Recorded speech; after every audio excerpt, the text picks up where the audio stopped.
കോൺഗ്രസിൽ മുഖ്യമന്ത്രി ചർച്ചകളിൽ ഘടകകക്ഷികൾ അതൃപ്തി പരസ്യമാക്കുമ്പോഴും മൗനം തുടരുകയാണ് കോൺഗ്രസ് ഹൈക്കമാൻഡ്.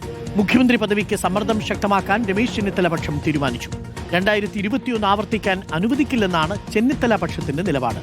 കോൺഗ്രസിലെ മുഖ്യമന്ത്രി തർക്കവുമായി ബന്ധപ്പെട്ട് നേതാക്കൾക്കെതിരെ നടക്കുന്ന സൈബർ അധിക്ഷേപത്തിൽ KPCC പരാതി നൽകിയിട്ടുണ്ട്. ആർ റോഷിപ്പാലുണ്ട് കൂടുതൽ വിവരങ്ങളുമായി.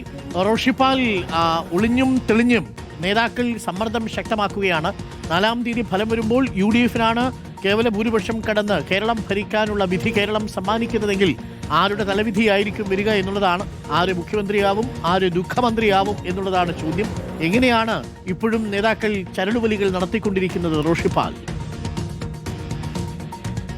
അരുൺകുമാർ, ഘടകകക്ഷികൾ അസംതൃപ്തി പ്രകടിപ്പിച്ചിട്ടും കോൺഗ്രസിലെ മുഖ്യമന്ത്രി ചർച്ചകൾ ചൂടുപിടിക്കുകയാണ് എന്നത് ഏറ്റവും പ്രധാനമാണ്.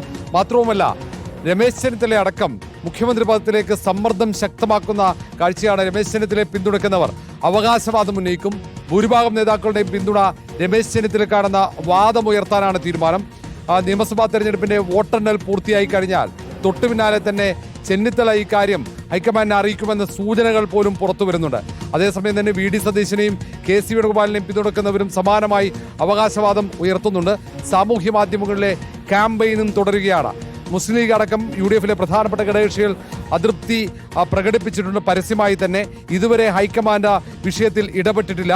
എത്രയും പെട്ടെന്ന് ഈ സൈബർ തർക്കങ്ങൾ തീർക്കാൻ ഹൈക്കമാൻഡ് ഇടപെടേണ്ട ആവശ്യം കോൺഗ്രസിനകത്ത് ശക്തമാകുന്നു. അതിനിടയിൽ കോൺഗ്രസ് നേതാക്കൾക്കെതിരെ സൈബർ ഇടത്തിൽ അധിക്ഷേപം തുടരുന്ന പശ്ചാത്തലത്തിൽ പരാതിയുമായി KPCC സംസ്ഥാന പോലീസ് മേധാവിയെ സമീപിച്ചിരിക്കുകയാണ്.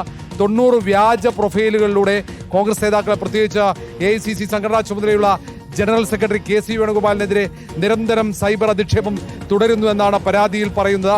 പരാതി ഇന്ന് വൈകിട്ടോടെയാണ് അത് സംസ്ഥാന പോലീസ് മേധാവിക്ക് നൽകിയിരിക്കുന്നത്. ആ പരാതിക്കൊപ്പം തന്നെ 90 വ്യാജ ഫേസ്ബുക്ക് പ്രൊഫൈലുകളുടെ മേൽവിലാസവും അതിന്റെ വിശദാംശങ്ങളും പോലീസ് മേധാവിക്ക് കൈമാറിയിട്ടുണ്ട്. കേസെടുത്ത് അന്വേഷണം വേണമെന്ന ആവശ്യമാണ്.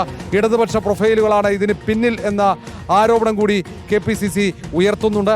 ഏതായാലും കോൺഗ്രസിനകത്ത് ഇപ്പോഴും ഈ മുഖ്യമന്ത്രി കസേരയുമായി ബന്ധപ്പെട്ട പോര് ശക്തമായി തുടരുകയാണ്. ഇനിയും ഏതാണ്ട് 2 ആഴ്ചയുണ്ട് വോട്ടെണ്ണാൻ.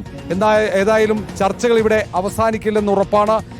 പ്രതിപക്ഷ നേതാവ് VD സതീശൻ, KC വേണുഗോപാലാണ് വിവരങ്ങൾ നൽകിയത്.